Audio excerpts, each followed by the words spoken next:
So, what's going on with Xbox, or more specifically, what's wrong with Xbox? Someone wrote in the comment section, make a video on what is wrong with Xbox. Now, it's very interesting because my participation in the Xbox ecosystem is actually very new, and a lot of what I'm quite well versed with is Xbox's Game Pass, because I've always seen it as a very big disruption in the gaming industry. There's no way anybody would see Game Pass and not think that it's here to actually disrupt the industry. First of all, it was the fact that it was going to harm games, and then people said it was going to reduce the quality of games.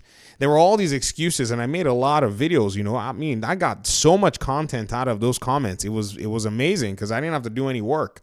I just sat there and those comments came and we looked at them, we analyzed them, and we saw what was going on. But right now we know that Xbox's biggest challenge is console sales. They don't have the console sales that PlayStation or Nintendo has. And this has been a big problem since the Xbox One and PS4 generation. I didn't even have an Xbox at that time. I remember in the PS4 generation, I had a PS4, and I think I got my gaming PC a year later. And I was like, man, maybe I should get myself an Xbox. It's nice to kind of have all the platforms. You know how it used to be back then. And I got some, listing on, I think it was Facebook Marketplace. And a guy listed an Xbox One for sale, and I was so excited, and I bought it. I got my Xbox account logged in, and I was like, man, what does this platform even have to offer? I couldn't find any game that I wanted that wasn't already on PlayStation for the most part. If it was Halo, Gears, Forza, those games, I didn't really play them. If I wanted a racing game, I grew up playing Need for Speed, so that was already available on every platform. So I remember that during that season, Xbox was going through a very interesting time, is what you would call it. They were getting smoked, and I wasn't really paying attention to what was going on. However, I do remember Street Fighter V. When that came out, that was a console exclusive for PlayStation. And I do remember playing Arkham Knight, and there were, some PlayStation exclusive benefits at the end of the day. That was also very interesting. And that was basically it. Xbox did not even hold any relevance at the end of the day. But eventually, as I got myself a gaming PC, and then by, I think it was 2017 or so, I started taking note and seeing how during one E3, Xbox was like, hey, we have a new service for you guys. It's called Game Pass, and you can enter for the next 3 months for $1. And I was like, $1? What is in Game Pass? They were like, oh, you have all these games that you can subscribe to. And I was like, games that you can subscribe and, get access to? That's crazy. I wonder what it's going to look like in that regard. So I took a look at, Game Pass, and I knew exactly why it was there. It was there specifically because Xbox was finding a way to circumvent its console sales. I was like, well, they're not selling a lot of consoles, so they have to do something to actually make up for those sales. And to me at the time, Game Pass looked, it had two appearances to me. Number one, it appeared desperate. Like it literally did. The offerings on Game Pass at the time were not even as good as what you have now, but they were still quite, they were still quite formidable. Like, for $1, and then eventually I think Game Pass was about, I think it was like $5.99 or $9.99 at the time. You could tell that Xbox was trying to kind of get something going because nothing really was going much for them in that generation. And so that generation was where a lot was going wrong. Then they launched a game named Crackdown 3. Boy, I remember that game getting dragged like crazy. They did some marketing for it and all of the above, but the reviews were just abysmal. I mean, if we go and look at even Crackdown 3's reviews, I don't think you're going to see much in terms of positivity. And I do remember that at the time that Crackdown got smoked. It got dragged. It wasn't as good. There were just so many challenges. I mean, it seemed like, things were just going more and more awry, at the end of the day. But somewhere around the end of the generation, things started to kind of calm down. I guess Xbox is just taking so much of a beating. They were just low-hanging fruit. Nobody really wanted to even bother. Like, you weren't doing anything special if you were clowning Xbox at that time. So, yeah, it really wasn't, quite interesting to do that. Plus, the gaming industry and gamers were busy, yelling at game companies saying, hey, man, we don't want loot boxes in our games. EA was continuing to try to be more anti-consumer. EA, I know, EA that's doing third-party DRM free for their Dragon Age the Veilguard. How times have changed, right? With all that talk of them saying, oh, yeah. Dude, the gaming industry has been so interesting. And I remember at that time things really calmed down, and Obsidian dropped the I think it was Outer Worlds. And I thought to myself, this game, many people kind of enjoyed it. I didn't get to play a lot of it. I played just a little bit on Game Pass at the time, and felt like a game that Obsidian would make. I mean, if you've seen Obsidian games, this is something that was right up their alley, and it really did, have a more positive outlook than, say, even a lot of the other things that Xbox had been doing. I think that calm started to set in for them, and they started to kind of get some, traction. And before you know what was going on, we were at the cusp of a new generation in terms of console. Now, it seemed like the console generation was going to continue the exact same way. Everything was going to go back to pretty much what it had been, and PlayStation was going to continue to dominate. However, Xbox Game Pass was already established, like it was already strong.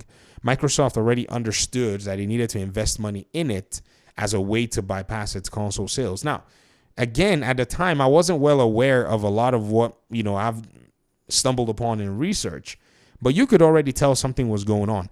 Around that same time, too, right before the cusp of the generation, too, there were talks that Xbox was in the runnings to probably buy Warner Brothers. There was a rumor before the Activision trial. The Activision trial actually confirmed that rumor.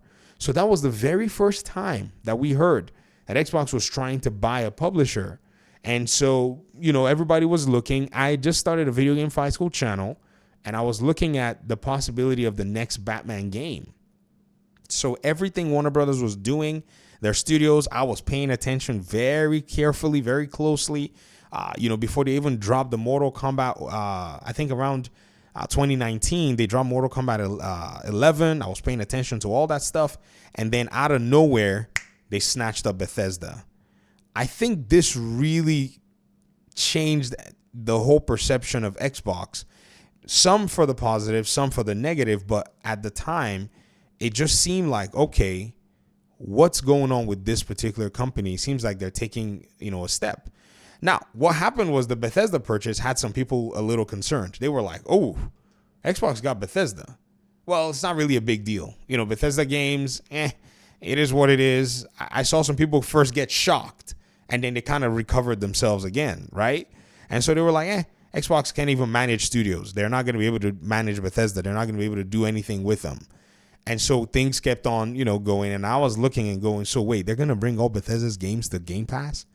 And that's when, that's when you started to see like, okay, Xbox was fighting. They were swinging now. Yeah. For me, as a consumer advocate, you need all parties to be swinging in terms of trying to ensure that their platforms are strong in the most consumer-friendly way ever, right? And somewhere, somehow, I think Xbox realized that if we stay as consumer-friendly as we possibly can, we can continue to look at like an attractive platform to a lot of folk. So in my eyes, I see Xbox fighting really hard. I see Xbox fighting so hard that at the end of the day, I think they're no longer recognizable if you compare them to the Xbox of that, Xbox One generation. So when you ask me what is wrong with Xbox, I mean, I'll go and say console sales and the fact that they're fighting from the back foot. They're basically like a cornered wild animal, if you get what I mean. And I think PlayStation really did put them in a tough spot and cornered them. And now they have basically showed that they're like a bear. Like they are big, just gargantuan company in terms of games and in terms of content delivery. The problem that I see here is if they'll be able to find solid people and if they'll be able to find a way to manage all of this. Because believe you me, this company is not too big to squander and squash all of this stuff. That's just the reality. And I'm sure that's probably something a lot of people are looking at and paying attention to. Are they going to be able to manage all of this? Time is going to tell. However, the one thing that I know is, as a consumer, I benefit if I pay $11 a month. I get as many games as, they're offering, and some of those games intersect with what I'm interested in. That to me is all I care about from a consumer perspective. Now, from somebody who's actually looking at this stuff from like, consumer advocacy, doing YouTube, talking about what the best value proposition is, that's where we kind of talk and break down and say, okay, what all are they doing at the end of the day? So they do have their challenges, which is scale. The challenge, they're really big. That's what I would say the biggest danger is for a company like, or for a subdivision like Xbox under Microsoft. But with all of the properties that they have right now, all they have to do is a very simple solution. They got to dump those, the content pieces everywhere they can dump it. I mean, the highest sellers are not exclusive. So if anybody's expecting them to do their business like PlayStation, then they're lying to themselves, because that's not what's going to sell games. They've already tasted Minecraft money. They already tasted Call of Duty money and saw, oh my gosh, if you put it everywhere, that 30% you're giving other platform holders is not going to it's not going to make any difference in the pool of profits that you can or revenue that you can bring in, and let them make money. I think only PlayStation looks like it's the one company that feels like everybody else should not make money when it comes to Xbox. But if it comes to Nintendo, they're all friendly, which in the way business is done, when you make money, other people too can make money as well, and it will all be fine. So I think, Xbox is in that position where it just knows that if other people are making money, it's fine. And they also realize that the FTC is also, keeping a close eye on them.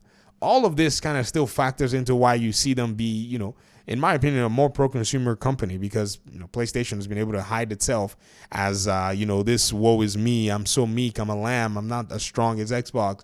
Look, they bought Activision, and yet while they're at it, they're blocking games from going to Xbox and all of the above.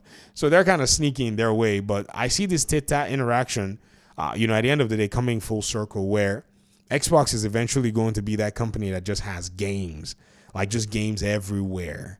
And then eventually that's what's going to draw more people into their ecosystem. For now, I think they're still kind of establishing that whole thing with the eye of, the FTC, with a lot of the different challenges, and the fact that Game Pass is still establishing itself. But this holiday season is going to be interesting.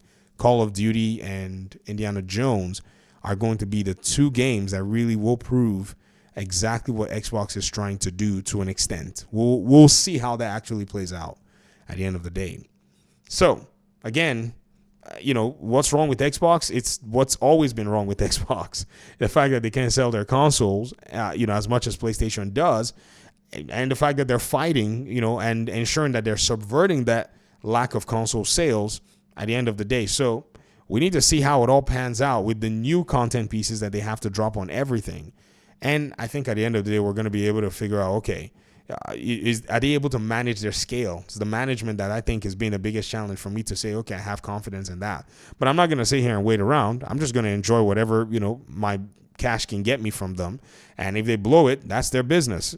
I mean, right? It's their business to manage. I'm not the one in charge. I'm just the one that's looking and saying who's giving the best deal.